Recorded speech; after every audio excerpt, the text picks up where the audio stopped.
Hey everybody, it's your girl, Pajama, with Pajama Life. And it's the Wonder Twins today. Woo! Wonder Twin power, activate. All right. But form of a bucket. Woo! Form of an eagle. There we go. I have no idea how helpful that was in crime fighting, but they did it every Saturday morning. If anybody but our age remembers. But we are having a fun time with the two of us. David, say hey to the people. Hey, everybody. Great to be with you this evening. We've got two wonderful programs to talk about, and we can't wait to hear from you, what you think going forward. Yes. So it was an episode everyone was waiting for, and another movie, Hypnotize Me. So let's take a look at the first Hypnotic. Can I help you, officer? Detective, You're the one who lost his kid. I just want to know how a two-bit con artist like you got involved with Lab Delrain. It's very hot today. Hypnotics have abilities far beyond anything we have a name for. Hypnotics. Hypnotics will make you see a version of the world that doesn't exist. Your behavior conforms with this hypnotic construct. You waiting for? Cuff him. But I'm the wrong man. He's the wrong man.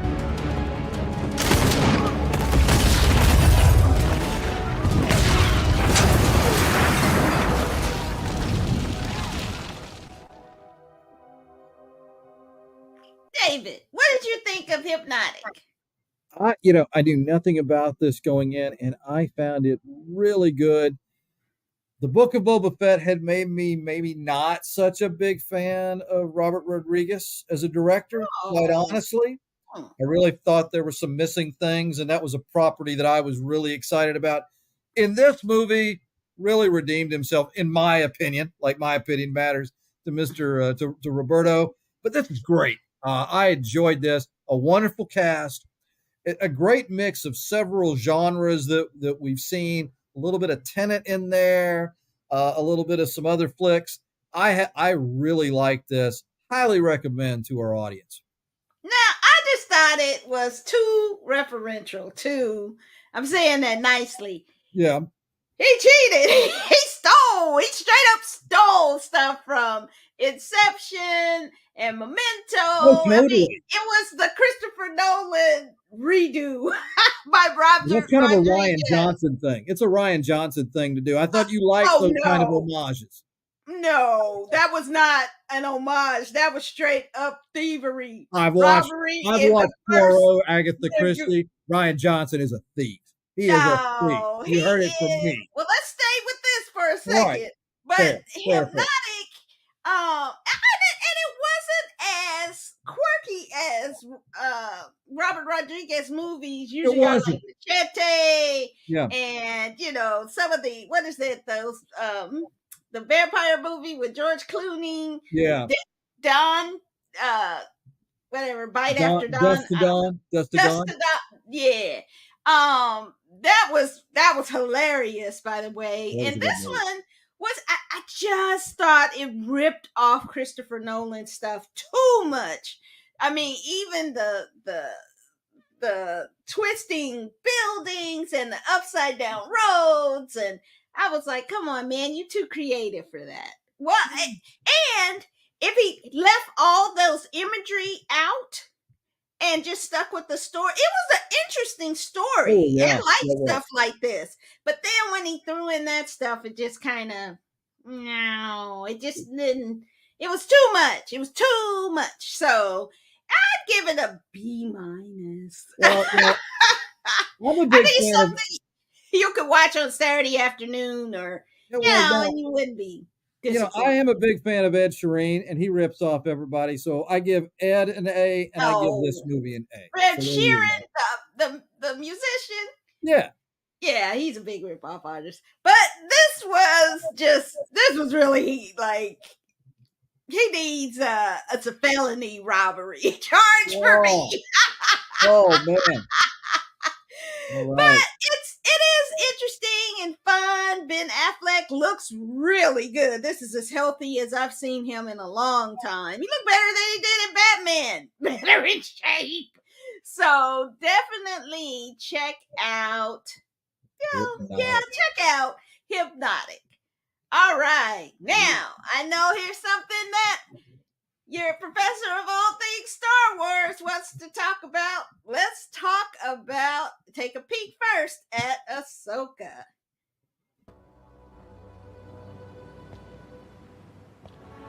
I told them to stay together. But they never listen. Don't you hear it? The lightsabers.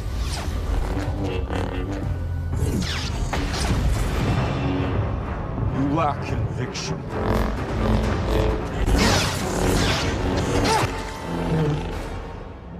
There's hope for you yet. I choose to live.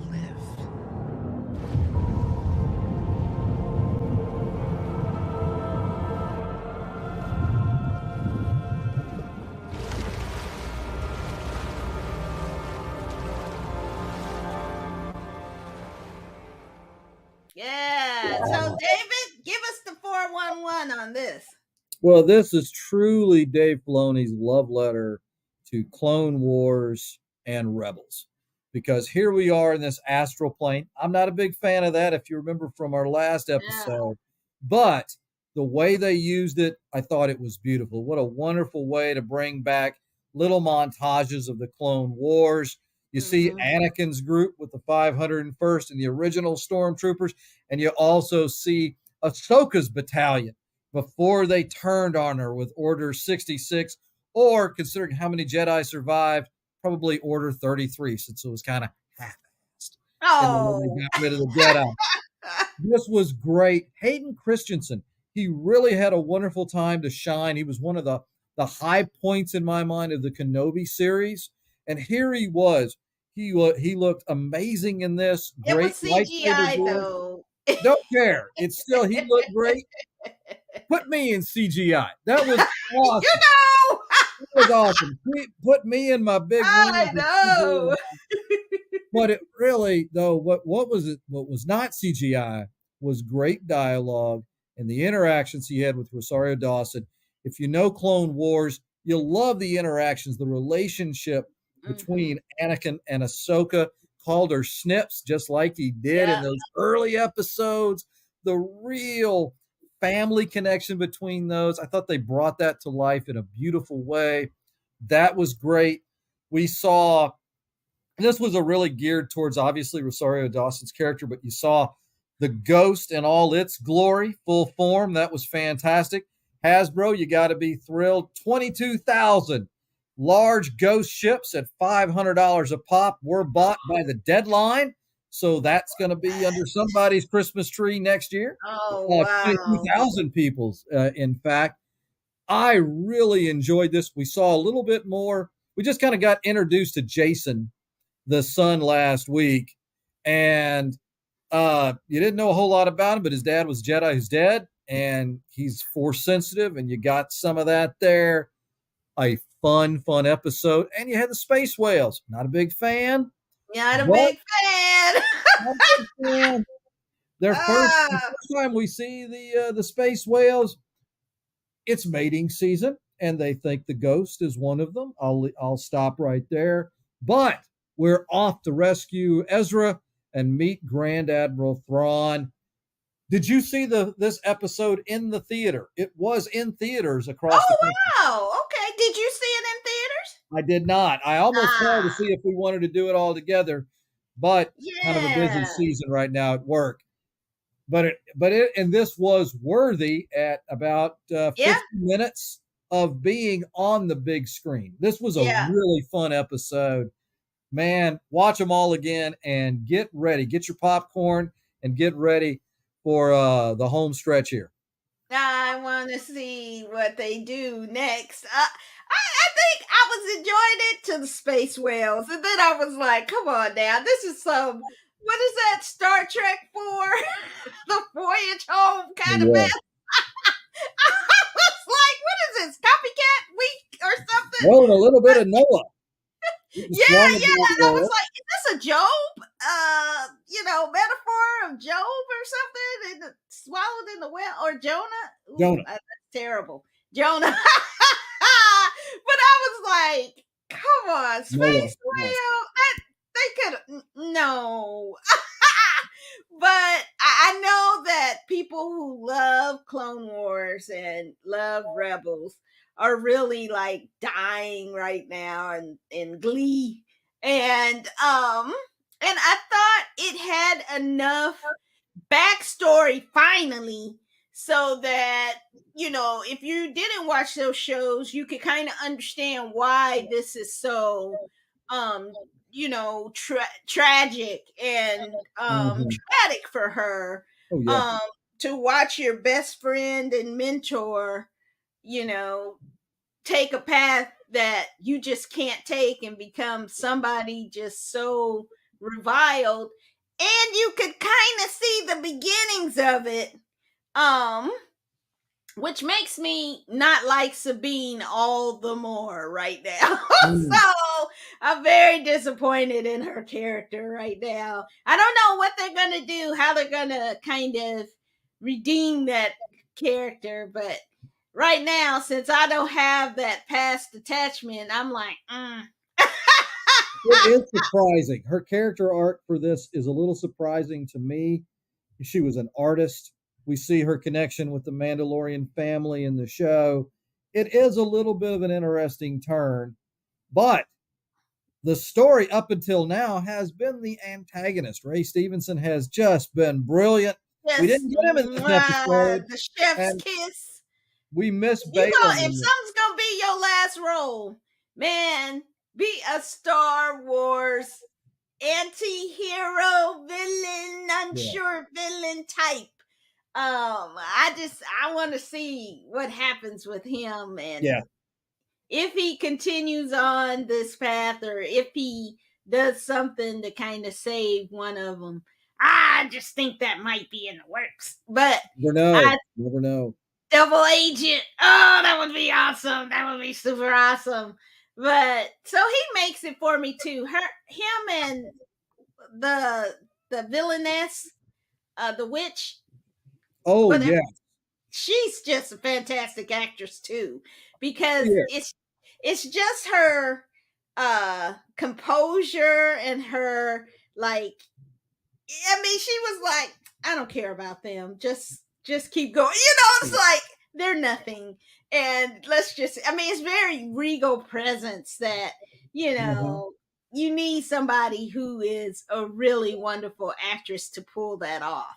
And So she does. yeah, and so I think it's not Mads Mikkelsen, right? It's Lars Mikkelsen who is That is correct. supposed It's to be Lars the brother. Thorn what is it, Grand Thrawn. Admiral Thrawn? Grand Admiral Thrawn. So he's fantastic. So once we get a glimpse of him, which I don't know, it's only got what 3 episodes? I think so. I think it's something Yeah. like that. So how they wrap it up? Well, I guess that's 3 hours. So I guess they can't wrap it up in 3 hours. So we'll But see. you want more. You want more, and that's a good thing. It leaves you wanting to see more. Yeah.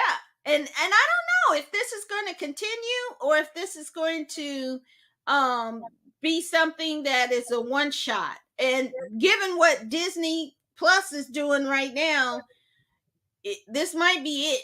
So, and the strike, it might be just that confluence of events that, kind of make it so you can't see it. So, but we're definitely keeping watch on it now, baby. So we'll be back next week. I've been waiting. I don't know if the fellas have been waiting as much as I have, but it is the premiere 3-part episodes of The Continental. Oh, can't wait. I love John Wick from start to finish. Anything doing with John Wick, I'm 100% there for. And their next episode of Ahsoka. So it's going to be something definitely to watch. David, got any final words for us? Any thoughts? I do. One thing to be thinking about, along with the John Wick series that you're talking about, I want to urge all of our viewers, as soon as they finish watching this wonderful show, to take our advice and to go watch Wrestlers on Netflix. Not the Mickey Rourke movie, the documentary series, 7-part series on this. And hey, you're saying you're not a wrestling fan, you're not a sports fan. This is a human drama. I think, honestly, the finest docu-series that Netflix has done. That's my personal opinion. It's an immigrant story. It's an underdog story. It's a family story. It's about people who are striving for a dream, and it is beautifully done. Watch this, and if you like it, let other people know, because I think this is a remarkable program. And I'll say it as a documentary, I think it is worthy of Emmy consideration. And I'm not, that's not hyperbole from me. I really believe this is just a well done set of films that spans, several months in the life of the Ohio Valley wrestling system there. It's a great story. Watch it. Well, now you had all that passion. We're going to have to review it. So all right. And I'm going to do my best to get an interview with one of the folks that was a part of that for this show. Okay. I think, because you know what? OVW, it's a dream by people who love it. Yeah. Just like this show. It's a dream of people who love movies, who love these stories, who love being together. I'm going to do my best after we do this, we review it, to get one of those folks on if we can. You're the boss, of course, but if we can get them and have them interviewed so that we can kind of share a little bit about behind the scenes, and if there'll be a season 2 of wrestling on Netflix. Oh, that would be awesome. We'll see so definitely look out in the next upcoming weeks, and we'll definitely put it on the schedule. And let's see, this week has been kind of a tragic week. We've had I've been to Morocco, and it's a beautiful place, so I'm very sorry. Our hearts and our thoughts and prayers go out to everyone there. And with the hurricanes, be safe, everyone, as well as the floods. I mean, it's just like, gee whiz, this year has been a tough one. But we're coming up on our anniversary, which is very cool. So, yeah, we'll have a nice little celebration next week. And we'll see you then. See you next time. Take care. Bye. Bye-bye.